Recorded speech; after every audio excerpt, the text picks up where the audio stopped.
4-5 দিনের মধ্যে নির্বাচনের তারিখ ঘোষণা হতে পারে।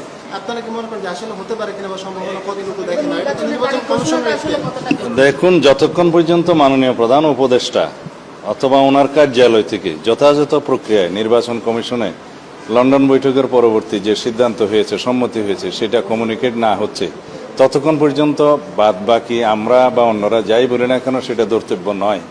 আমি আশা করব এই সময়ের ভিতরে মাননীয় প্রধান উপদেষ্টা সুস্পষ্ট একটা ঘোষণা দেবেন জাতির উদ্দেশ্যে নির্বাচন সংক্রান্ত, এবং নির্বাচন কমিশনে সেটা যথাযথ প্রক্রিয়ায় তিনি কমিউনিকেট করবেন তার মেসেজটা। বাংলাদেশের মানুষ, জনগণ অভিপ্রায় ব্যক্ত করেছে যেন রাষ্ট্রীয় কাঠামোর সংস্কার সাধিত হয়, সংবিধানের গণতান্ত্রিক সংশোধনী হয়, গণতান্ত্রিক সংস্কার হয়, এবং তার মধ্য দিয়ে আমরা একটা শক্তিশালী গণতান্ত্রিক রাষ্ট্র বিনির্মাণ করি আমাদের ভবিষ্যৎ প্রজন্মের জন্য।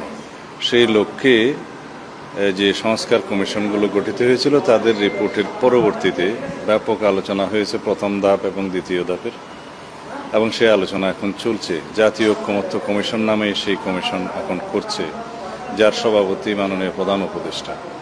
এখন এই কমিশনের আলোচনার পর্যায়েও প্রায় শেষ পর্যায়ে।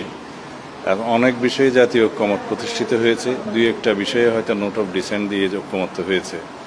আশা করি এই জুলাইয়ের মধ্যেই, 30 তারিখের মধ্যেই সেটা জাতীয় সনদ বা জুলাই সনদ যাই আমরা বলি, সেটা রচিত হবে। এটা একটা ঐতিহাসিক ঘটনা অবশ্যই।